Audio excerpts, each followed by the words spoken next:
Welcome to First Congregational United Church of Christ, Boulder. This is the audio version of the weekly devotional. We hope you will tune in every week to listen to the latest offering written by a member of our congregation. Also, feel free to check out our YouTube channel to watch First Cong's Sunday church services.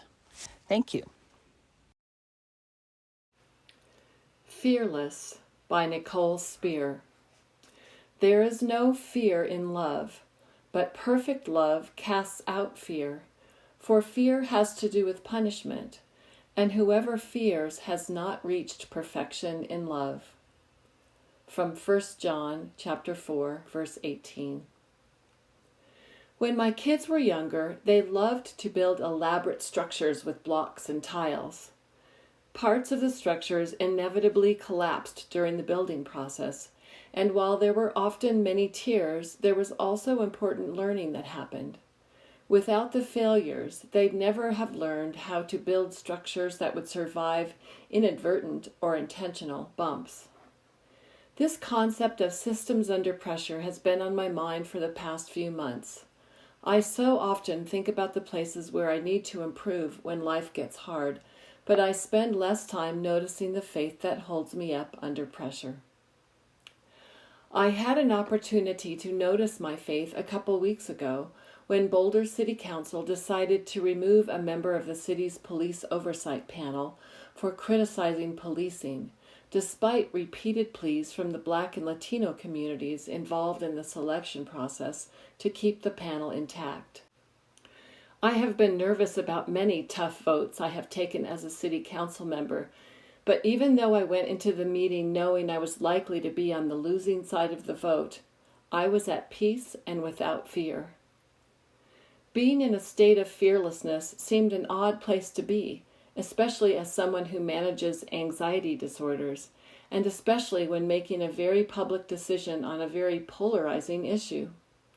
It seemed important to understand what had gone right, so I started trying to understand why I had felt so calm. After a few days of reflection and prayer, the Apostle John's words came into my mind. Perfect love casts out fear. As a white homeowner who talks a lot about justice and racial equity, I had decided early on that my role in this situation was simple: to trust that the Black and Latino communities who are the most impacted by bias in policing in our city would know what they needed better than I would. My lack of fear was pointing to the presence of love, and as I explored my thoughts and actions, I realized a fundamental truth. Trusting others to know what they need is an act of love and of faith. From Matthew chapter 11, verse 30, "For my yoke is easy and my burden is light." Letting go of control and releasing power to those whose power is too often taken away is one of the deepest leaps of faith we can make. Every time the outcome of a decision we are making has a greater impact on people with less privilege than ourselves, God is giving us an opportunity to love more perfectly. Trusting others to know what they need and supporting their conclusions is a concrete action each of us can take to show our faith. And these shows of faith can help us build the beloved community.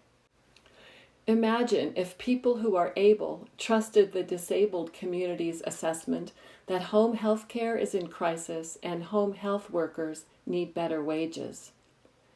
Imagine if people who own homes trusted renters' assessment that housing is in crisis and that renters need better options to cope with skyrocketing housing costs. Imagine if people who don't have to work trusted workers' assessment that low wages are pushing many families to the brink of economic collapse. Imagine if men trusted people with uteruses to know what is best for their bodies. It can feel like we are risking our safety, comfort, and well-being when we hand over our power, but letting go of fear to embrace love is faith in action. Next time you find yourself wondering how to navigate a decision that impacts a group you are not a part of more than it impacts you, I encourage you to take a breath and intentionally go outside of your comfort zone. Listen to and lift the concerns and anxieties of those who are disempowered, rather than your own concerns and anxieties. Then watch your fears dissipate as you find that your faith is strong enough to support your act of love. Loving God, thank you for the many ways you show us your love through our faith. Amen.